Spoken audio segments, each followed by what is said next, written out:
নমস্কাৰ DY 365 দৃষ্টিপাত অনুষ্ঠানৰ সৈতে মই প্ৰাঞ্জিত শইকীয়া শালি খেতিৰ বাবে বছৰটোলৈ অসমৰ পথাৰ চহোৱাৰ কামখিনি ইতিমধ্যেই অসমৰ কৃষকে প্ৰায় শেষ কৰিলে এই কামটো খাউনতে অসমীয়া কৃষকে শেষ কৰে আৰু এতিয়া অসমত ৰাজনৈতিক পথাৰ চহোৱাৰ সময় 5 বছৰৰ পিছত বহুতেই বিভিন্ন দল সংগঠনে ৰাজনৈতিক পথাৰখন অসমৰ ৰাজনৈতিক পথাৰখন চহোৱাৰ কাম আৰম্ভ কৰে বিজেপি চৰকাৰৰ বিৰুদ্ধে এতিয়া বহুতৰে বহু ইস্যু কিন্তু সেইবোৰৰ ৰাইজৰ মাজলৈ লৈ যোৱাৰ পূৰ্বে এতিয়া অসমত এক খুকিয়া ধৰণৰ ব্যস্ততা পৰিলক্ষিত হৈছে ভাগে ভাগে বিভিন্নজনে ইতিমধ্যে ৰাজনৈতিক দল খুলিবলৈ আৰম্ভ কৰিছে বা ৰাজনৈতিক দল খোলাৰ তৎপৰতা আৰম্ভ কৰিছে কৃষক মুক্তিয়ে দল গঠন কৰাৰ কথা ঘোষণা কৰিছে দল খোলাৰ কথা ঘোষণা কৰিছে AJYCP আসুৱে তৎপৰতা আৰম্ভ কৰিছে সাংসদ অজিত ভূঞাৰ নেতৃত্বত এটা দল গঠন হৈছে অৰুপ বৰবৰা জাহ্নু বৰুৱাই দল গঠনৰ বাবে তৎপৰতা আৰম্ভ কৰিছে তাৰ মাজতে কংগ্ৰেছ আৰু AIDFৰ মিত্ৰতা প্ৰায় চূড়ান্ত হৈছে এতিয়া জনতা কাৰ পক্ষত থাকিব নৱগঠিত ৰাজনৈতিক দলবোৰৰ কোনোবা শক্তিৰ সহায়ক হ'ব নে নিজেই চৰকাৰ গঠন কৰিব পৰাকৈ তেওঁলোকে জনতাক পতিয়ন নিয়াব পাৰিব এই গোটেই বিষয়সমূহ আজি দৃষ্টিপাতত আলোচনা কৰিম এই বিষয়ে আলোচনা কৰিবলৈ আমাৰ সৈতে আছে ৰাজ্যিক বিজেপিৰ মুখপাত্ৰ পবিত্ৰ মাঘেৰিটা ডাঙৰীয়া আমাৰ সৈতে আছে দুৰ্গাদাস বৰডাঙৰীয়া সাধাৰণ সম্পাদক প্ৰদেশ কংগ্ৰেছৰ আমাৰ সৈতে আছে মীৰা বৰঠাকুৰ আঞ্চলিক গণমৰ্চাৰ তেখেত নেত্ৰী ভাস্কতি শইকীয়া আছে সাধাৰণ সম্পাদক কৃষক মুক্তি সংগ্ৰাম সমিতি আৰু লুৰিণজ্যোতি গগৈ পোনপটীয়া সম্প্ৰচাৰত থাকিব আসুৰ সাধাৰণ সম্পাদক আপোনাক আটাইকে মই মোৰ শ্ব'লৈ স্বাগতম জনাইছোঁ প্ৰথমতে ভাস্কতি শইকীয়া মই আপোনাৰ পৰা আৰম্ভ কৰিব বিচাৰিছোঁ বহুত দিনৰ পৰা আপোনালোকৰ পৰিকল্পনা আছিল এটা ৰাজনৈতিক দল গঠন কৰাৰ কিছু বছৰ পূৰ্বে যোৱাটো বিধানসভা নিৰ্বাচনৰ পূৰ্বে এটা দল আপোনালোকে গঠনো কৰিছিল কিন্তু সংসদীয় ৰাজনীতিলৈ নাহিল বা সংসদীয় ৰাজনীতি প্ৰতিদ্বন্দ্বিতা নকৰিলে এবাৰ ইমানবোৰ দল খোলাৰ যি তৎপৰতা সেই তৎপৰতাৰ মাজত অখিল গগৈ জেলত থকা অৱস্থাত কি প্ৰেক্ষাপটত আপোনালোকে এটা আঞ্চলিক দল গঠনৰ কথা সিদ্ধান্ত ঘোষণা কৰিছে ধন্যবাদ এইটো আসলতে আজিৰ এই যি জটিল সময় এই জটিল সময়ৰ আহ্বান অসম আটাইতকৈ এই মুহূৰ্তত জটিল প্ৰেক্ষাপটত আছে আমি দেখা পাইছিলোঁ যে সৰ্বানন্দ সোণোৱাল চৰকাৰ আহিছিল জাতি মাটি ভেটি ৰক্ষাৰ শ্লোগান দি আৰু শাসনলৈ আহিয়েই জাতি মাটি ভেটি বিক্ৰী কৰিবলৈ ল'লে সৰ্বানন্দ সোণোৱাল চৰকাৰে আৰু আটাইতকৈ ডাঙৰ কথাটো হ'ল যে বিদেশী খেদাৰ প্ৰতিশ্ৰুতিৰে অহা শৰাইঘাটৰ শেষ ৰণৰ ধন্নি দি অহা বিজেপি চৰকাৰখনে জাতিধ্বংসী নাগৰিকত্ব সংশোধনী আইন অসমবাসীৰ জাতীয় সহমতৰ বিৰুদ্ধে গৈ অসমবাসীৰ ওপৰত জাপি দিলে গতিকে এই মুহূৰ্তত বিজেপিক পৰাভূত কৰিবৰ কাৰণে যি এটা শক্তিশালী ৰাজনৈতিকভাৱে ষ্টেণ্ড ল'ব লাগে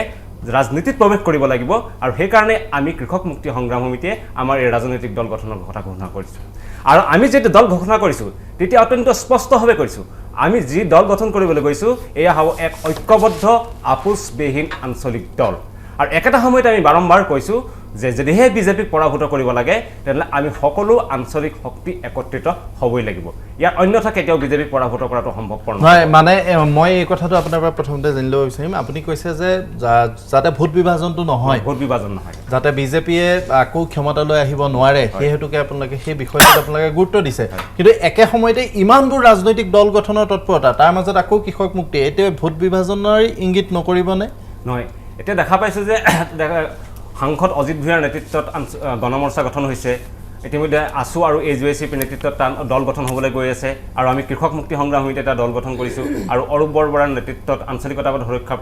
মঞ্চই এটা দল গঠন কৰিবলৈ গৈ আছে আমাৰ বাৰম্বাৰ আহ্বান আজি এই আপোনাৰ ষ্টুডিঅ'ৰ এই অনুষ্ঠানৰ জৰিয়তে আমি গোটেইকেইটা দললৈ আমাৰ বিনম্ৰ অনুৰোধ আহক আমি সকলো একলগ হওঁ একলগ হৈ অসমৰ শত্ৰু জাতিৰ বদন সৰ্বানন্দ সোণোৱাল চৰকাৰক পুলিয়ে পোখাই অসমৰ পৰা উৎখাত কৰোঁ ইয়াৰ বাহিৰে আমাৰ হাতত কোনো নিস্তাৰ নাই কোনো ৰাষ্ট্ৰীয় শক্তিয়ে কিন্তু অসমক উদ্ধাৰ কৰিব নোৱাৰে যোৱা স্বাধীনোত্তৰ ইতিহাস অসমক সেয়াই প্ৰমাণ কৰিছে গতিকে অসমক যদি উদ্ধাৰ কৰিব লাগে এই মুহূৰ্তত লাগিব আঞ্চলিক শক্তি আৰু সকলোকেইটা আমি আঞ্চলিক শক্তি একলগ হৈ এতিয়া আমি বিজেপিক পৰাভূত কৰাটো এইটো এতিয়া জাতীয় দায়িত্ব আৰু কৰ্তব্য আপোনালোকে যদি চাই সকলো মানুহৰ মতামত পোষণ কৰিছে যে হয় আমাক আঞ্চলিক শক্তি লাগে আৰু সকলো আঞ্চলিক শক্তি একলগ হওক আমি কৃষক মুক্তি সংগ্ৰামে আমাৰ ফালৰ পৰা যি কৰিব লাগে সকলো ধৰণৰ এৰাধৰা কৰিবৰ কাৰণে আমি সকলো একলগ হোৱাকৈ যি কৰিব লাগে কাৰণে আমি সকলোখিনি আমি প্ৰস্তুত মই মীৰা বৰঠাকুৰ আপোনাৰ ওচৰলৈ আহিছোঁ আসুৰ দল KMSSৰ দল অজিত ভূঞাৰ তৎপৰতা অৰুপ বৰবৰা জাহ্নু বৰুৱাৰ তৎপৰতা এনে পৰিকল্পনাৰে ভাৰতীয় জনতা পাৰ্টিক এতিয়া যথেষ্ট শক্তিশালী স্থিতিত আছে সেইটোত কাৰো দ্বিমত নাই ক্ষমতাত থকা এটা দল তেওঁলোকে বিভিন্ন ধৰণৰ আঁচনি ঘোষণা কৰিছে বা বিভিন্ন ধৰণৰ কৌশল তেওঁলোকৰ হাতত আছে এই ইমান দল গঠন কৰি ভাৰতীয় জনতা পাৰ্টিক প্ৰতিহত কৰাত আপোনালোক কিমান দূৰ সফল হ'ব এইটো এটা বিভাজনমুখী তৎপৰতাৰে মই প্ৰথমতে আপোনাৰ অনুষ্ঠানৰ জৰিয়তে ৰাইজৰ বিভ্ৰান্তি এটা আঁতৰাই দিব বিচাৰিছোঁ যে আঞ্চলিক গণমৰ্চা কোনো ৰাজনৈতিক দল নহয় আমি প্ৰত্যেকজন মানুহে উপলব্ধি কৰিছোঁ যে অসমৰ এইখিনি জটিল সন্ধিক্ষণত বিজেপি চৰকাৰক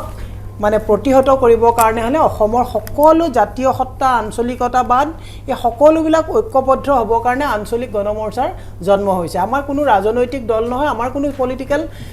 মানে নিৰ্বাচন খেলাৰ কোনো চিম্বল নাই আমাৰ আমি হৈছে সকলোকে ঐক্যবদ্ধ কৰা এটা মঞ্চ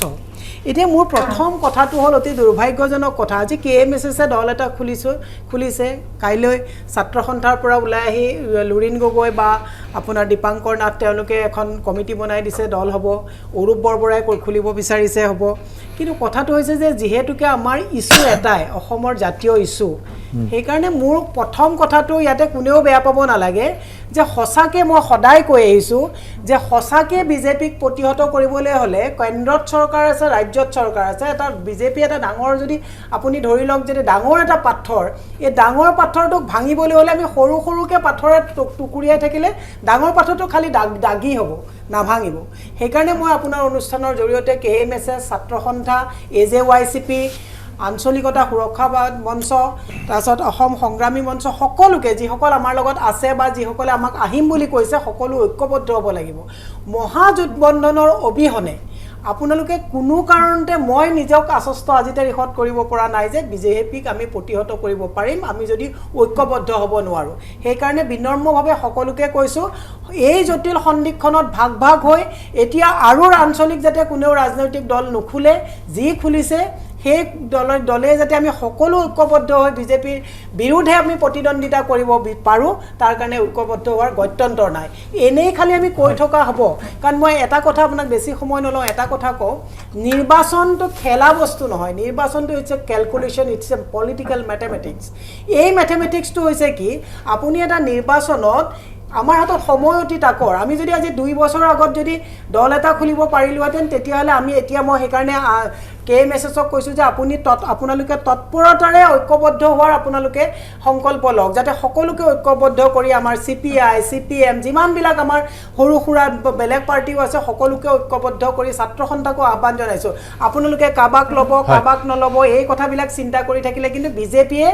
মানে গোটেই গেমটো পাৰ হৈ গুচি যাব আমাৰ কথাবিলাক আলোচনাতে থাকিব গতিকে নীতি আৰু আদৰ্শ ৰাজনীতিৰ সেইটোৱে যে নিৰ্বাচনত আপুনি প্ৰথমতে আপুনি কেনেকুৱা নীতি নিৰ্ধাৰণ কৰিব জিকি কিন্তু প্ৰথমতে আহিব লাগিব তাৰ পিছতহে নীতি নিৰ্ধাৰণৰ কথা দুগৰাজ বৰডঙৰে আপোনালোকে যিটো মহাজোঁটৰ কথা ইতিমধ্যে মীৰা বৰঠাকুৰে কৈছে তেওঁৰ মুখতো ওলাইছে মহাজোঁট শব্দটো আপোনালোকে এক মহাজোঁটৰ কথা কৈছে কংগ্ৰেছ দলে কিন্তু এই পৰ্যন্ত সেই আপোনালোকৰ যিটো মহাজোঁটৰ আহ্বান AIDFৰ বাহিৰে আন কোনেও সঁহাৰি দিয়া নাই আছুৱে কৈছে তেওঁলোক কংগ্ৰেছৰ কাষলৈ নাযায় KMSSে কৈছে তেওঁলোকে কোনো ৰাষ্ট্ৰীয়তাবাদী দলৰ সৈতে মিত্ৰতা স্থাপন নকৰে বা অন্যান্য যিসমূহ শক্তি আঞ্চলিক দল গঠন কৰিবলৈ গৈছে তেওঁলোকেও কোনো সঁহাৰি দিয়া নাই এনে প্ৰেক্ষাপটত সেইটো মহাজোঁটেৰে ভাৰতীয় জনতা পাৰ্টিক আজিৰ পটভূমিত আপোনালোকে প্ৰতিহত কৰিব পাৰিবনে বা কি ধৰণে প্ৰতিহত কৰিব চাওক আৰম্ভ কৰিছোঁ আঞ্চলিক ৰাজনৈতিক দলৰ অসমত থল আছে প্ৰমাণ হৈছে দুবাৰকৈ চৰকাৰ হৈছে আঞ্চলিক ৰাজনৈতিক দলৰ ইয়াত তাৰ লগে লগে ভাৰতীয় জনতা পাৰ্টিয়ে যিখন চৰকাৰ পৰিচালনা কৰি আছে তাত BPF ৰাভা তিৱা মিচিং ভাইসকলৰ সৰু সৰু ৰাজনৈতিক দলবিলাকৰে সৈতে অসম গণ পৰিষদটো আছেই তেওঁলোকৰ শক্তি কিমান আছিল নাজানো কিন্তু তেওঁবিলাকক লৈ তেওঁলোকে চৰকাৰখন পৰিচালনা কৰি আছে তাৰ মানে আজিৰ দিনটোত UPA আৰু NDA দিল্লীটো সেই একেধৰণে আজি প্ৰায় 40 বছৰ আৰম্ভ হৈছে 40 বছৰ এই ট্ৰেণ্ডটো দিল্লীটো হৈছে UPA আৰু সৰ্বশক্তিমান হোৱাৰ পিছতো কংগ্ৰেছে এটা সময়ত আৰু আজিৰ দিনটোত ভাৰতীয় জনতা পাৰ্টিয়ে নিজে চৰকাৰ কৰিব পৰাৰ পিছতো 20-30টা অন্যান্য ৰাজনৈতিক দল লৈ তেওঁলোকে চৰকাৰ পৰিচালনা কৰিছে তাৰ মানে আজিৰ দিনটোত ভাৰতবৰ্ষৰ ৰাজনীতিটোৱে হৈছে যে মৰ্চাৰ এটা ৰাজনীতি আৰু একেবাৰে ৰাইজে বুজি পোৱা ভাষাত কথাটো ক'বলৈ গ'লে যে অকলে খোৱাৰ দিন কমিছে, ৰাজনৈতিক সোৱাদ লোৱাৰ অকলে খোৱাৰ দিন কমিছে। আজি সেইকাৰণে অসমত যিবিলাকে ৰাজনৈতিক দল খুলিব বিচাৰিছে ৱেলকাম। গণতান্ত্ৰিক ৰাষ্ট্ৰ এখনত ৰাজনৈতিক দল খোলাৰ অধিকাৰ সকলোৰে আছে। কিন্তু আমি কংগ্ৰেছ দলে আমি দেখিছোঁ যে কংগ্ৰেছ দলেও ইয়াৰ আগতে মেজৰিটি থকা সত্ত্বেও আমি হাগ্ৰামা মহিলাৰীক সেই সময়ত লৈছিলোঁ, BPF-ক লৈ আমি চৰকাৰ চলাইছোঁ। আমি তেওঁলোকক আমাৰ পৰা খেদি দিয়া নাছিলোঁ। তেওঁলোকে নিজৰ বেছি সুবিধা পাম বুলি ভাৰতীয় জনতা পাৰ্টিৰ লগত 2 বছৰ আগতেই তেওঁলোকে 1.5-2 বছৰ আগতে গুচি গৈছে আৰু আজি ভাৰতীয় জনতা পাৰ্টিত গৈছে। তেওঁলোকৰ সেইটো স্বাধীনতা। কংগ্ৰেছে পুনৰ আগন্তুক দিনত যি বাকী আঞ্চলিক ৰাজনৈতিক দল লেফ্ট ডেমক্ৰেটিক এটা চিন্তাধাৰাৰে আমি আগবাঢ়িছোঁ, য'ত লেফ্ট পলিটিকেল পাৰ্টিবিলাক আছে, CPM, CPI, RCPI, তেওঁলোকৰ ৰাজনৈতিক দলবিলাক আছে, তেওঁলোকৰ লগতো আমাৰ কথা বতৰা চলিছে। AIDF-ৰ লগত আপুনি দেখিছে, আপুনি কৈছে যে কোনেও সঁহাৰি জনোৱা নাই। সঁহাৰি কেনেকৈ জনাব এতিয়ালৈকে কৃষক মুক্তিৰ দলেই গঠন হোৱা নাই, সদৌ অসম ছাত্ৰ সন্থাৰ দলেই গঠন হোৱা নাই। গতিকে তেওঁলোকে সঁহাৰি দিয়াৰ কোনো প্ৰশ্ন নাই। ৰাষ্ট্ৰীয় কোনো দলৰ সৈতে কোনো ৰাষ্ট্ৰীয় দলৰ সৈতে কোনো ধৰণৰ আপোচ নকৰোঁ। আমি এইটো কথা দৃঢ়তাৰে বিশ্বাস কৰোঁ হয়, যে দীৰ্ঘদিন ধৰি মই আহিম আপোনাৰ দিল্লীৰ যিটো ওচৰলৈ। মাহিমাই দৃষ্টি, সেইটো কাৰণে আমি কেতিয়াও এইটো কোনো কৃষক ৰাষ্ট্ৰীয় মুক্তিৰ মনটো নাই, সম্ভৱতঃ নাই, ঠিক আছে। আমি সেইটোৰ মই লাইনটো পইণ্টৰ কনক্লুড পৰা কৰিছোঁ, মই হয়। লাইনটো কনক্লুড কৰিছোঁ। তেওঁলোকে আজি তেওঁলোকৰ যিটো চিন্তাধাৰা তেওঁলোকে আজি কৈছে, আমি বহুত দেখিছোঁ অসম গণ পৰিষদ দল এটা সময়ত আটাইতকৈ বেছি ৰাষ্ট্ৰীয় ৰাজনৈতিক দলৰ বিৰুদ্ধে আছিল। যেতিয়া আটাইতকৈ আপোনালোক বেছি। আছিলে। মানে কি মানে কিবা এটা শব্দ আছে, সাহিত্যৰ শব্দ কি বমি কৰাৰ নিচিনা এনেকুৱা এটা ৰাষ্ট্ৰীয় ৰাজনৈতিক দলক এটা সময়ত ঘৃণ কৰিছিল অসম গণ পৰিষদ। সদায় ৰাজনীতি এটা এনেকুৱা বস্তু নহয়। আমাৰ মেডামে কৈছে যে কেলকুলেশ্যনটো 4+4 8 নহয়। যদি সেইটো নহয় তেতিয়াহ'লে ৰাজনীতিত তেওঁলোকে যিদিনা দল গঠন কৰিব, দল গঠন কৰি আগবঢ়াৰ সময়ত সুবিধা অসুবিধাবিলাক তেওঁলোকে গম পাব। আজিৰ স্থিতিত সেইটো আমি ৱেলকাম কৰিম। তেওঁলোকে কাৰোবাৰ লগত যায় নাযায় তেওঁলোকৰ স্থিতি এইটো। সদৌ অসম ছাত্ৰ সন্থাৰো তেনেকুৱা দৃষ্টিভংগী। সেই সদৌ অসম ছাত্ৰ সন্থাৰ গৰ্ভত জন্মা অসম গণ পৰিষদৰ বিৰোধিতা কৰিবলগীয়া আছে সদৌ অসম ছাত্ৰ সন্থাৰ দল কৰিবলগীয়া লোকসকলে। পৰিস্থিতিয়ে তেনেকুৱা ধৰণে লৈ যায়। পবিত্ৰ মাৰ্ঘেৰিটা, প্ৰান্তে প্ৰান্তে সংগঠনে এতিয়া দল খোলাৰ তৎপৰতা আপুনি দেখিছেই। সকলোৰে লক্ষ্য ভাৰতীয় জনতা পাৰ্টিক প্ৰতিহত কৰা, ভাৰতীয় জনতা পাৰ্টিৰ ভোট বিভাজন কৰা। আঞ্চলিকতাবাদী শক্তিবিলাকৰ এই যি তৎপৰতা, সেয়াক ভাৰতীয় জনতা পাৰ্টিয়ে কি ধৰণে গ্ৰহণ কৰিছে? চাওক, জনগোষ্ঠীয় সংগঠন, জনগোষ্ঠীয় বা আঞ্চলিক ৰাজনৈতিক শক্তিৰ প্ৰতি ভাৰতীয় জনতা পাৰ্টিৰ শ্ৰদ্ধা যে আছে, কন্যাকুমাৰীৰ পৰা কাশ্মীৰলৈকে বা অসমৰ পৰা আপুনি গুজৰাটলৈকে মহাৰাষ্ট্ৰলৈকে সকলোতে দেখিব। আঞ্চলিক শক্তি বা একেবাৰে ক্ষুদ্ৰতম জনগোষ্ঠীয় শক্তিৰ প্ৰতিও, যাৰ হয়তো ভোটৰ গণনাত হয়তো সংখ্যাটো কম হ'ব পাৰে, কিন্তু তথাপি লাগিলে যিয়েই নহওক সৰু ক্ষুদ্ৰ জনগোষ্ঠীৰ প্ৰতি আমাৰ সন্মান আছে। আৰু সেইকাৰণেই প্ৰত্যেকখন ৰাজ্যতে আমি আঞ্চলিক দল আৰু ক্ষুদ্ৰ জনগোষ্ঠীৰ সৈতে হাতে হাত ধৰি আগবাঢ়িছোঁ। গতিকে যিকোনো ৰাজনৈতিক শক্তিৰ প্ৰতি আমাৰ সন্মান থাকে, সি বিৰোধীয়ে হওক বা আমাৰ স্বপক্ষতে নাথাকক কিয়। কিন্তু অসমৰ পৰিপ্ৰেক্ষিতত মীৰা বাইদেউৰ এটা কথা ভাল লাগিল, বিজেপি এটা ডাঙৰ শিল আৰু বাকী সৰু শিলবিলাকে একত্ৰিতভাৱে যদি আমি বিজেপিক আক্ৰমণ বা যি নহওক প্ৰতিদ্বন্দ্বিতা নকৰোঁ, এই কথাটোত তেখেতসকলে প্ৰথমেই বিজেপিৰ শক্তি, বিজেপিৰ ব্যাপ্তি স্বীকাৰ কৰাৰ বাবে মই এগৰাকী যথেষ্ট সপ্ৰতিভ আৰু অভিজ্ঞ ৰাজনীতিক শ্ৰীযুতা মীৰা বাইদেউৰ এই কথাখিনিক মই ধন্যবাদ জনাইছোঁ যে প্ৰত্যক্ষভাৱে বিজেপিৰ শক্তি আৰু গণভিত্তিক স্বীকাৰ কৰি লোৱাৰ বাবে। আৰু গণভিত্তি নহয়, শক্তি। হয়, গণভিত্তি আৰু শক্তি দুটা পৰিপূৰক শব্দ। গণভিত্তি থাকিলে শক্তি থাকিব, শক্তি থাকিলে গণভিত্তি স্বতঃস্ফূৰ্তভাৱে হ'ব। এতিয়া ভাস্কৰজ্যোতি শইকীয়া ডাঙৰীয়াই যিটো কথা ক'লে, সেইটো তেখেতে যিটো কিছুমান বিশেষণ বদন বা অসমৰ শত্ৰু ইত্যাদি কথা তেখেতে সেইটো অৱধাৰিতভাৱে যিহেতু বিৰোধী দলত আছে, তেওঁলোকৰ চিন্তা বা তেওঁলোকৰ নীতি আমাৰ সম্পূৰ্ণ বিপৰীত বুলি তেখেতসকলে গণ্য কৰে। হয়তো কিছু ক্ষেত্ৰত আমিও কৰোঁ। গতিকে স্বাভাৱিকভাৱে তেখেতে তেনেধৰণৰ শব্দ ব্যৱহাৰ কৰিব, মোৰ ক'বলগীয়া একো নাই। আৰু শ্ৰীযুত দুৰ্গা দাস বড়ো ডাঙৰীয়াই যি কৈছে তেওঁলোকে হেৰি কৰিব, মিত্ৰজোঁট বা জোঁটবন্ধন বা জোঁটবন্ধন যিয়ে নকৰক কিয়, তেখেতসকলৰ প্ৰতি আমাৰ তেওঁলোকৰ অধিকাৰ আছে, নিজৰ দলীয় সিদ্ধান্ত তেওঁলোকৰ থাকিব পাৰে। কিন্তু এই মিত্ৰতা যে অসমৰ বাবে এটা অশনি সংকেত, পৰৱৰ্তী সময়ত কওঁ। অপেনিং ৰিমাৰ্কছত মোৰ ইমান সময় নলওঁ, কিন্তু পুনৰবাৰ মই মীৰা বাইদেউক ধন্যবাদ জনাইছোঁ। ভাস্কতি শইকীয়া, এই যে অকলেই আপোনালোকে চৰকাৰ গঠন কৰিব পাৰিবনে? আপোনালোকৰ যিখিনি গণভিত্তি আছে এই মুহূৰ্তত, আপোনালোকৰ মূল যিজন নেতা তেওঁ এই মুহূৰ্তত জেলত আছে, আৰু মূল কথাটো হৈছে যে যদি নৱগঠিত দলসমূহ বা যিকেইটা দলে সংগঠনে দল গঠন কৰিবলৈ তৎপৰতা আৰম্ভ কৰিছে, মূল ইছ্যুটো হ'ল কা, আৰু কা আন্দোলনৰ সময়ত আপোনালোক সকলোৱে একেলগে আন্দোলন কৰিছিল, কিন্তু এই মুহূৰ্তত সেই বিষয়টোৰ ক্ষেত্ৰতে আপোনালোক একত্ৰিত হ'ব নোৱাৰিলে। এতিয়া আকৌ একত্ৰিতভাৱে বিজেপিক প্ৰতিহত কৰিব পাৰিবনে আপোনালোকে? সেই বিজেপিক হৰুৱাবৰ কাৰণে, বিজেপিক বিতাড়িত কৰিবৰ কাৰণে আপোনালোকে একত্ৰিত হ'ব পাৰিবনে এই মুহূৰ্তত?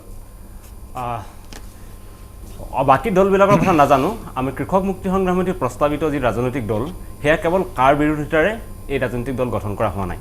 আমি যেতিয়া দল গঠনৰ অন্যতম ইছ্যু আমি ঘোষণা কৰিছিলোঁ, আমাৰ মূল দলিলটো হৈছে যে আমি এখন কৰ্মসূচী তৈয়াৰ কৰিছোঁ, যিখনক আমি অসমবাসীৰ জাতীয় কৰ্মসূচী নাম দিছোঁ। আৰু আমি ভাবোঁ যে অসমবাসীৰ জাতীয় কৰ্মসূচী এখন 70 পৃষ্ঠাৰ দলিল, আৰু যেতিয়া এই অসমবাসীৰ জাতীয় কৰ্মসূচী ৰাজহুৱা হ'ব, অসমবাসীয়ে গম পাব যে এখন উন্নত অসম গঢ়াৰ কাৰণে, এখন নতুন অসম গঢ়াৰ কাৰণে এই অসমবাসীৰ জাতীয় কৰ্মসূচী হ'ব আধুনিক অসমীয়াৰ এখন জাতিৰ বাবে এখন দলিল। এতিয়া আহোঁ মই দ্বিতীয়টো প্ৰসংগলৈ। আপোনালোকে কৈছে যে কাৰ বিৰোধিতা মানুহ একলগ হ'ব পৰা নাই। হয়, আমি এতিয়াও বাৰম্বাৰ সকলোকে আহ্বান জনাইছোঁ যে আহক আমি একলগ হওঁ, আৰু যিখন চৰকাৰে বিদেশী খেদিম বুলি কৈছিল, সেইখন চৰকাৰে যে কা আনিলে, সেইখন চৰকাৰক আমি দিছপুৰ শাসনৰ পৰা ওফৰাই পেলাওঁ। কিন্তু তাৰ ভিতৰত কিনিবা কেইটামান ন্যূনতম চৰ্ত আমাৰ লগত মিলিব লাগিব। প্ৰথম কথা হ'ল যে আঞ্চলিকতাবাদী দৰ্শনত বিশ্বাসী হ'ব লাগিব, কোনো সাম্প্ৰদায়িক শক্তিৰ লগত তেখেতসকলৰ হলিগলি থাকিব নালাগিব বা অসাম্প্ৰদায়িক হ'ব লাগিব, আৰু ফেডাৰেল ব্যৱস্থাত, যিটো ৰাজনৈতিক ফেডাৰেল ব্যৱস্থাত বিশ্বাসী হ'ব লাগিব। এই তিনিটা থাকিলেহে আচলতে এটা প্ৰকৃত আঞ্চলিক শক্তি গঢ় লৈ উঠিব পাৰিব। আৰু সমান্তৰালভাৱে দুৰ্গাদাস বৰডাঙৰ বাবে আপুনি কথাটো জানিব বিচাৰিছিলে, আমাৰ একদম স্পষ্ট স্থিতি যে আমি কোনো পধ্যেই কংগ্ৰেছেই হওক বা তেনেধৰণৰ ৰাষ্ট্ৰীয় ৰাজনৈতিক দল যিবিলাকৰ কাৰণে আচলতে অসমৰ এই পৰিস্থিতি হৈ আছে, সেই কাৰণে কোনো ৰাষ্ট্ৰীয় ৰাজনীতিৰ দলত কোনো পক্ষতে আপোচ কৰা কথা। বাম গণতান্ত্ৰিক মৰ্চা, বাম গণতান্ত্ৰিক মৰ্চাৰ লগত হয়তো থাকিব পাৰে, সেইটো পৰৱৰ্তী দলত হ'ব। আমি সেইবিলাক ৰাষ্ট্ৰীয় ৰাজনীতিৰ দলৰ কথা কৈছোঁ যিবিলাক আজি এই অসমৰ দুৰৱস্থাৰ বাবে দায়ী। যিয়ে আজি কংগ্ৰেছৰ কথাকে স্পষ্টভাৱে ক'ব পাৰি যে কংগ্ৰেছ যদি সদিচ্ছা থাকিলহেঁতেন অসমৰ বান সমস্যাক ৰাষ্ট্ৰীয় সমস্যা হিচাপে ঘোষণা কৰিব পাৰিলহেঁতেন। কংগ্ৰেছ যেতিয়া শাসনত আছিল তেখেতসকলে বৃহৎ নদীবান সমৰ্থন কৰিছিল। আৰু এতিয়া যদি কংগ্ৰেছৰ কথালৈ যাওঁ, আমি তৰুণ গগৈৰ 15 বছৰীয়া শাসনৰ ভ্ৰষ্টাচাৰ, দুৰ্নীতি ভ্ৰষ্টাচাৰৰ কথা আমি কেতিয়াও পাহৰিব নোৱাৰোঁ। আৰু সেই কংগ্ৰেছ দলৰ লগত আমাৰ আপোচ কোনো পধ্যেই সম্ভৱেই নহয়। আৰু সমান্তৰালভাৱে এটা কথা স্পষ্ট কৰি দিছোঁ যে যি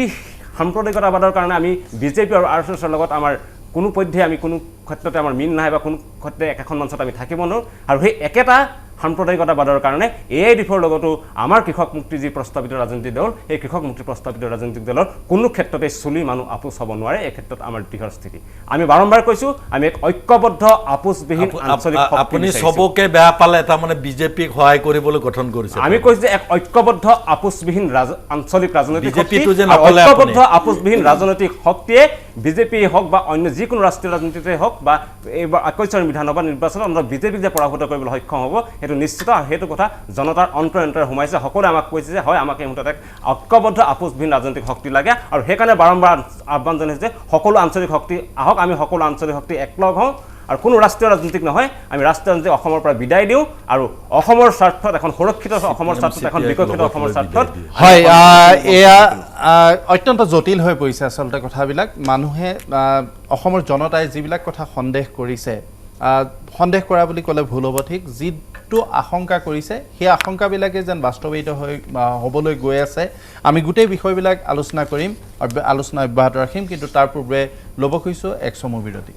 খন্তেক বিৰতিৰ পিছত পুনৰ উভতি আহিছোঁ দৃষ্টিপাতৰ মাজলৈ। এই মুহূৰ্তত আমি পোনপটীয়াভাৱে সংযুক্ত হৈছোঁ সদৌ অসম ছাত্ৰ সন্থাৰ সাধাৰণ সম্পাদক লুৰিণজ্যোতি গগৈ ডাঙৰীয়াৰ সৈতে। মই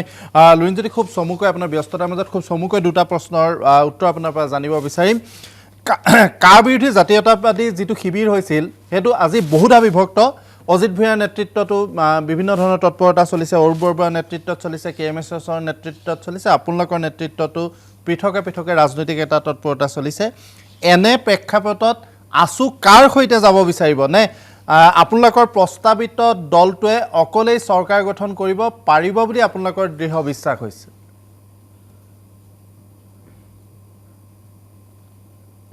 চাওক, এই গোটেই কথাটোৰ লগত এটা মূল বিষয় জড়িত হৈ আছে। সেই বিষয়টো হ'ল আমি এটা কথা স্পষ্টকৈ কওঁ যে কোনো সাম্প্ৰদায়িক ৰাজনৈতিক শক্তি আৰু কোনো ৰাষ্ট্ৰীয়তাবাদী ৰাজনৈতিক শক্তিৰ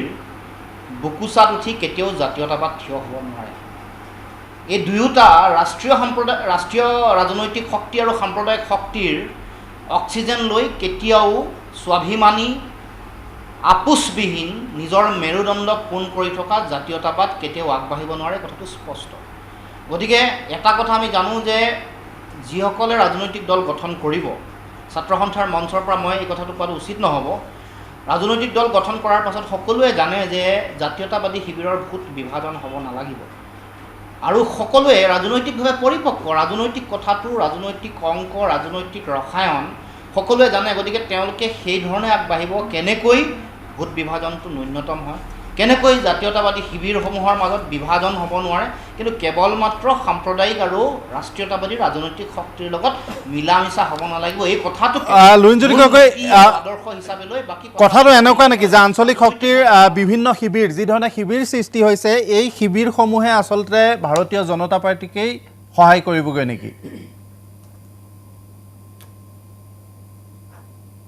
সেইকাৰণে কৈছোঁ ভোট বিভাজন নিশ্চয়কৈ ভোট বিভাজন হ'ব নালাগিব জাতীয়তাবাদী শিবিৰত। আৰু তাৰ কাৰণে এই কথা ঠিক যে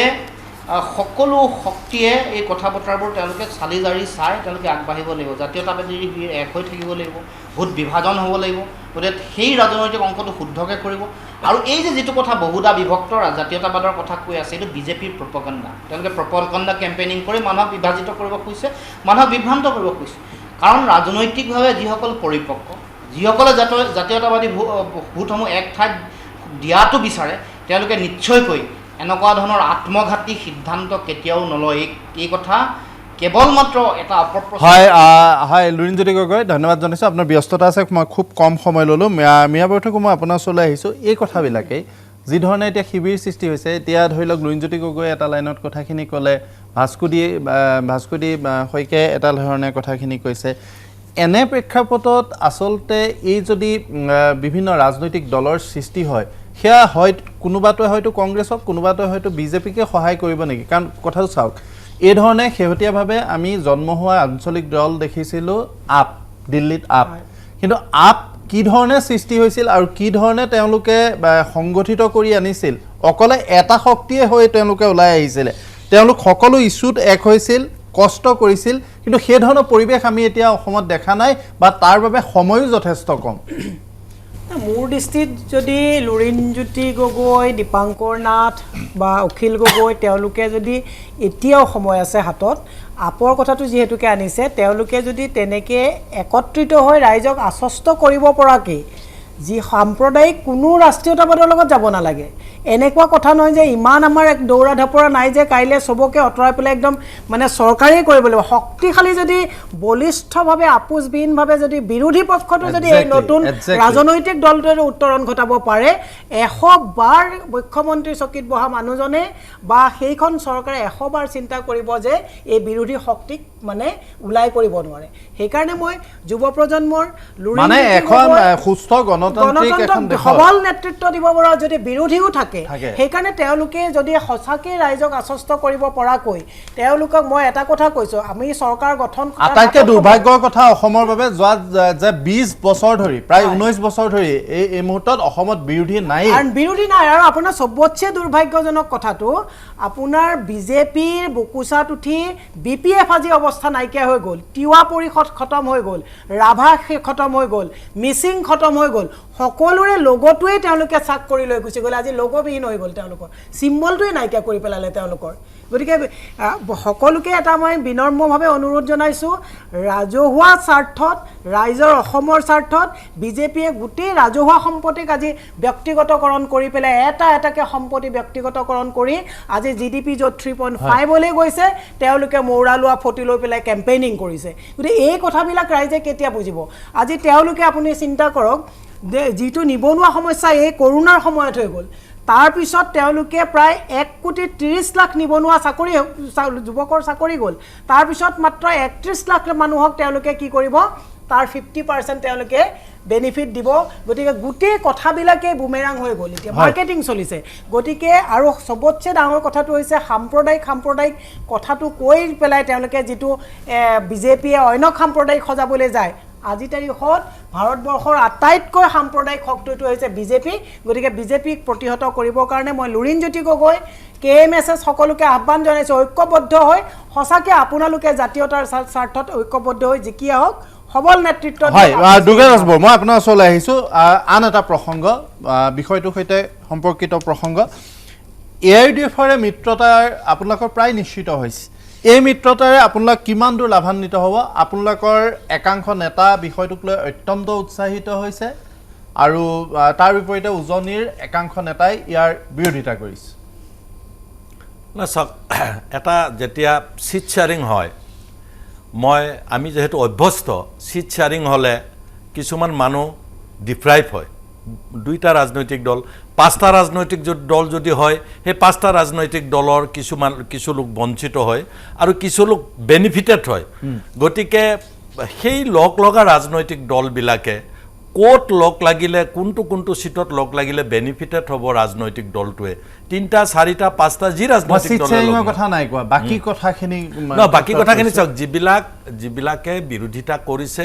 স্বাভাৱিক তেওঁলোকৰ দৃষ্টিকোণৰ পৰা দেখিছে যে কৰবাত যদি কংগ্ৰেছ বিধায়ক এজন আছে তাত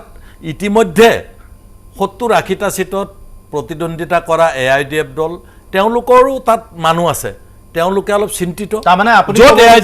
বিৰোধিতাটো মাত্ৰ চিট শ্বেয়াৰিং কেন্দ্ৰিক মই অকল চিট শ্বেয়াৰিঙে নহয় তেওঁলোকৰ আৰু কিছু কথা আছে অকল চিট শ্বেয়াৰিঙে নহয় যে আৰম্ভ আমি লগ লাগিম কোনে কেইটা চিট ল'ব কি ল'ব ক'ত চিটটো ল'লেই নহ'ব জিকিব নে নাই এটা দীঘলীয়া প্ৰক্ৰিয়া আচলতে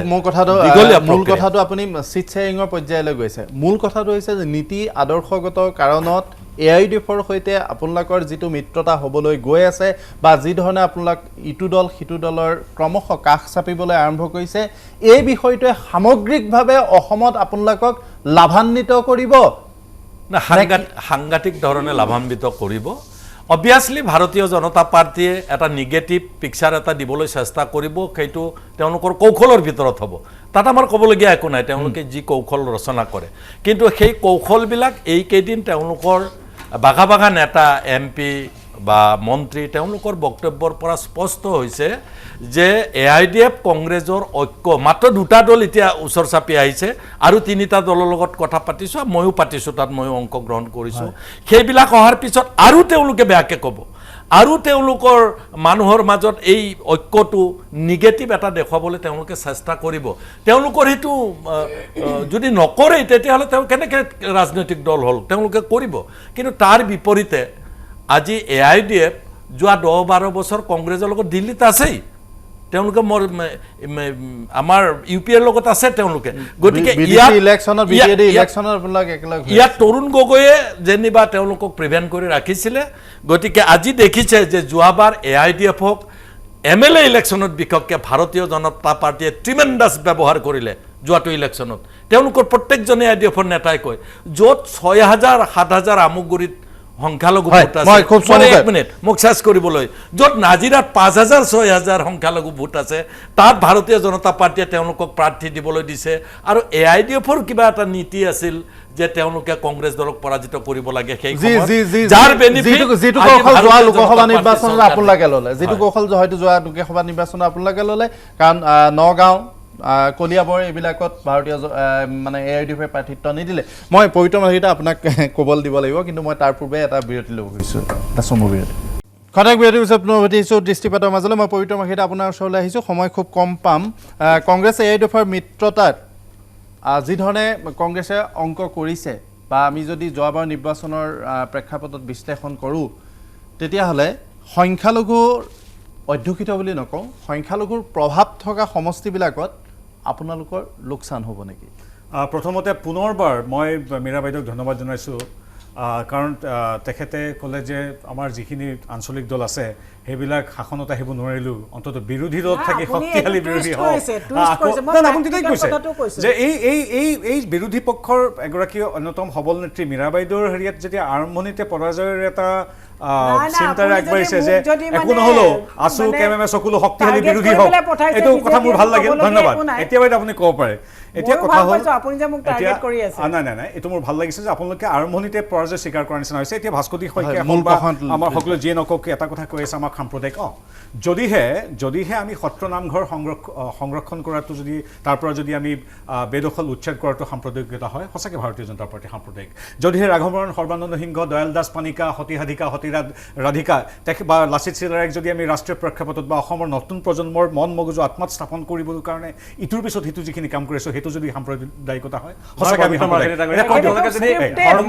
আপুনি কথা মই কোৱা নাছিলোঁ আপুনি কথা পিছত ক'ব প্লিজ মোক ক'বলৈ দিয়ক চাওক যদি বাছি বাছি এতিয়া মোক ক'বলৈ দিয়ক কৰিব পাৰে তেতিয়াহ'লে আপোনাৰ সাম্প্ৰদায়িক হয়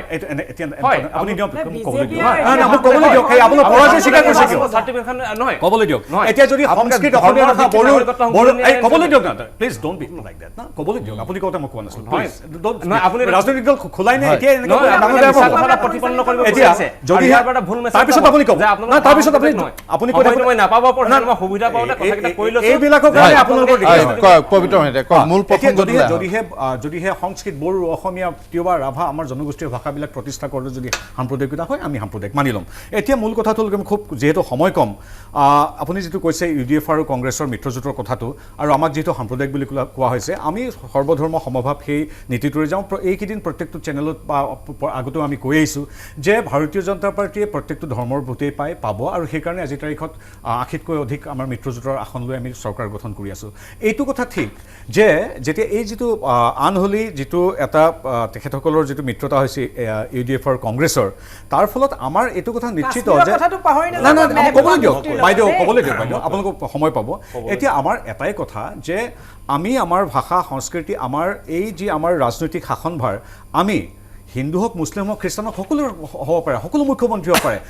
কিন্তু আমি যি সেই 71-51 চনক লৈ ব্যস্ত থকা যিসকল ন অসমীয়া কালি পৰহি অসমলৈ আহিছে সেই 1 কোটি বা 90 লাখ যিসকল সন্দেহযুক্ত মানুহ মোক ক'বলৈ দিয়ক বাইদেউ সেই মানুহখিনি হাতত আমি শাসন দিবলৈ নিবিচাৰোঁ আমাৰ অসমীয়াই 2 কোটি খিলঞ্জীয়া মানুহৰ বড়ো ৰাভা মিচিং তিৱা যিমানখিনি মানুহ আছে অসমৰ খিলঞ্জীয়া জনগোষ্ঠী এই জনগোষ্ঠীৰ শাসনভাৰ ন অসমীয়া বুলি যাক মান্য ভাষাত কোৱা হয় যাক প্ৰচলিত ভাষাত মিয়া বুলি কোৱা হয় সেই মানুহখিনি যাৰ লগত আমাৰ কংগ্ৰেছে সদ্যহতে আপোনালোকৰ শাসনৰ দিনতে কংগ্ৰেছে যিখিনি মানুহৰ হাতত ধৰি বুকুচাটো ঠিক চৰকাৰ গঠন বুলি স্বপ্ন দেখি আছে সেই মানুহখিনিৰ হাতত আমি আত্মসমৰ্পণ নকৰোঁ আমাক লাগে খিলঞ্জীয়া ভোট একে শেষ বাক্য আমাৰ সন্দেহ হয় আপুনি ক'ব মোৰ শেষ বাক্য এইটোৱেই যে আমি জানো যে এইবাৰ যিখিনি ন অসমীয়া মিয়াসকলৰ ভোটখিনি লৈ কংগ্ৰেছে এটা দিবাস্বপ্ন দেখি আছে কিন্তু আমি অসমৰ জনগোষ্ঠীয় আমি অসমৰ মূল সুঁতিৰ অসমীয়া হিন্দু মুছলিম খিলঞ্জীয়া মুছলিম সকলোৰে ভোট লৈ এইবাৰ আমি চৰকাৰ গঠন কৰিম আৰু এইখিনিতে পুনৰবাৰ কওঁ যে আমি সৰ্বধৰ্ম সমভাৱে যাম কিন্তু এইটো ঠিক যে আমাৰ ন অসমীয়া সন্দেহজনক নাগৰিকৰ আমাৰ ভোট নাপাওঁ এতিয়া পবিত্ৰ এটা ধৰি লওক আজি দুৰ্গা দাস বৰুৱাই যদি কয় ভাস্কতি শইকীয়াই যদি কয় বা মীৰা বৰঠাকুৰে যদি কয় এটা পলিটিকেল এংগুল আপুনি হয়তো বিচাৰি ল'ব মই এটা কথা আপোনাক কওঁ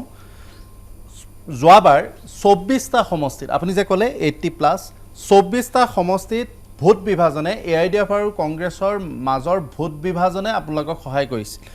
এতিয়া মোক কওক AIDF আৰু কংগ্ৰেছৰ এই যি মিত্ৰতা হোৱাৰ পিছত মই এটা কথা আকৌ কওঁ 2+2 4 পলিটিক্সত নহয় সেইটো 3ও হ'ব পাৰে 5ও হ'ব পাৰে বিজেপিৰ হাতত থকা বৰক্ষেত্ৰী বটদ্ৰৱা ৰহা গোলকগঞ্জ বা বৰাকৰ সমষ্টিকেইটা বা মঙলদৈ হাজো বৰাকৰ পাথাৰকান্দি কাটিগড়া বৰখোলা সোণাই এই সমষ্টিকেইটাত আপোনালোকে ভোট বিভাজন নোহোৱাকৈ কি কেনেকৈ আনিব পাৰিব আমাৰ এটাই সদায় বিশ্বাস থাকে আমাৰ যিখিনি আমাৰ জনগোষ্ঠী আমি ৰামধেনু সদৃশ মিত্ৰতাৰে এতিয়ালৈকে আছোঁ তিৱা ৰাভা মিচিং বড়ো কছাৰী সকলোবিলাক দল ৰাজনৈতিক শক্তি অৰাজনৈতিক শক্তিৰ সত্ত্বেও আমি আজি তাৰিখত সম্পূৰ্ণ একত্ৰিত হৈ আছোঁ এতিয়া যিখিনি দেশী গৰীয়া মৰিয়া জোলহা যিসকল আমাৰ খিলঞ্জীয়া ইছলাম ধৰ্মী ভোট আছে সেইখিনি কংগ্ৰেছ বা UDFৰ নহয় বুলি আমি অন্তঃকৰণে বিশ্বাস কৰোঁ আমি নিশ্চিত আপুনি যি তালিকা দিছে তাতো আমাৰ খিলঞ্জীয়া মুছলিম আছে তেওঁলোকৰ ভোট পাম কিন্তু এতিয়া এইখিনিতে এটা কথা হৈছে যিখিনি আঞ্চলিক দলৰ কথা হৈছে আমাৰ সংশয় হয় আৰু কিছুমান আঞ্চলিকতাবাদৰ নামত কিছুমান দল গঠন কৰিবলৈ কংগ্ৰেছ আৰু UDFে স্পন্সৰ কৰিব হয়তো আৰু বৰ ধন আহিব যাতে হয়। এটা সপোনত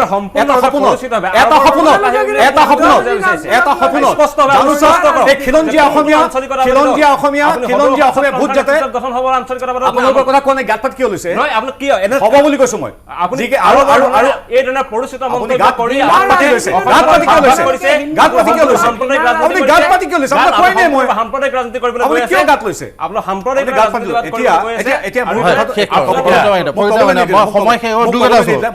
মোক ক'বলৈ নিদিলে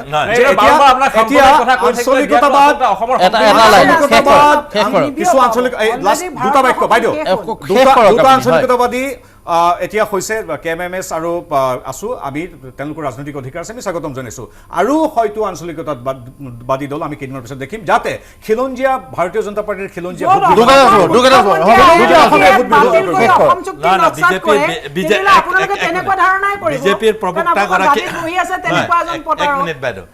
বিজেপিৰ প্ৰবক্তাগৰাকীৰ বক্তব্যৰ পৰা স্পষ্ট হিন্দীত এটা শব্দ আছে বখলা গিয়া হে। তেখেতসকল অকল এখেতেই নহয়, প্ৰত্যেকগৰাকী মাননীয় মন্ত্ৰী হিমন্ত বিশ্ব শৰ্মা বুলিয়ে কওক বা অন্যান্য তেখেতসকলৰ প্ৰবক্তাবিলাকে তেওঁলোকে ইমান শংকিত হৈছে তেওঁলোকৰ বক্তব্যৰ পৰা ধৰিব পাৰি। তেওঁলোকে পাহৰি যায় যে দেশ ভাৰতবৰ্ষ দুফাল কৰিব খোজা 6টা মুফতিৰ লগত তেওঁলোকে চৰকাৰ চলালে, এইটো পাহৰি যায় তেওঁলোকে। কি উবেচি না কি তেওঁলোকক উবেচি ইমান ভাৰত বিৰোধী বক্তব্য ৰাখে, সেইজন মানুহ তেওঁলোকৰ কাৰণে ইলেকশ্যনৰ সময়ত ভাল হয়। গতিকে তেওঁলোকক নিজক প্ৰিভেণ্ট কৰিবলৈ ক'ব, কিন্তু আমি বিচাৰিছোঁ তেওঁলোকে এতিয়া কৈছে অমুকে ভোট দিব তমুকে ভোট দিব। কংগ্ৰেছে এটা ৰাজনৈতিক দল, সকলো ধৰ্ম আৰু বৰ্ণৰ মানুহৰ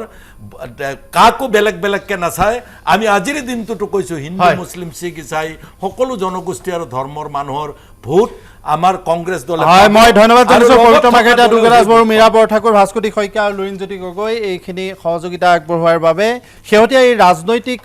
যি তৎপৰতা তাৰ কাৰ কি লাভ হয়, কাৰ কি লোকচান হয় আৰু তাত অসমবাসীৰ স্থান কি হ'ব সেয়া সময় মাত্ৰ নিৰ্ধাৰণ কৰিব। কেইদিনমানৰ পিছতে সকলোখিনি কথা স্পষ্ট হ'ব। বহুতৰে হিচাপত নিঃসন্দেহে আন্তৰিকতা আছে, কিন্তু আন বহুতে যে ব্যক্তিগত ৰাজনৈতিক লাভালাভৰ বাবেহে এই ৰাজনৈতিক দল গঠনৰ তৎপৰতা কৰিছে সেয়া কাৰো অবিদিত নহয়। আৰু সেই অসম আৰু অসমীয়াৰ বাবে বছৰ বছৰ ধৰি যিবিলাক অন্যায় হৈ আছে সেই অন্যায়ৰ কেতিয়াও শেষ যে নাই সেই কথাখিনিও মানুহে ইতিমধ্যেই বুজিব পৰা হৈছে। আৰু AIDF আৰু কংগ্ৰেছৰ যিটো মিত্ৰতা, সেই মিত্ৰতাৰ কাক লাভান্বিত কৰে সেইটো অনাগত সময়ত গম পোৱা যাব। কাৰণ মই ইতিমধ্যেই কৈছোঁ যে 40টা সমষ্টিত যোৱাবাৰ ভাৰতীয় জনতা পাৰ্টীয়ে ভোট বিভাজনৰ মাধ্যমেৰেহে তেওঁলোকে জয়লাভ কৰিবলৈ সমৰ্থ হৈছিল। এই সমষ্টিকেইটাৰ ক্ষেত্ৰত ভাৰতীয় জনতা পাৰ্টীৰ কৌশল কি হ'ব তাৰ ওপৰতেই গোটেই কথাখিনি নিৰ্ভৰ কৰিব। সামৰিব বিচাৰিছোঁ দৃষ্টিপাত। ধন্যবাদ।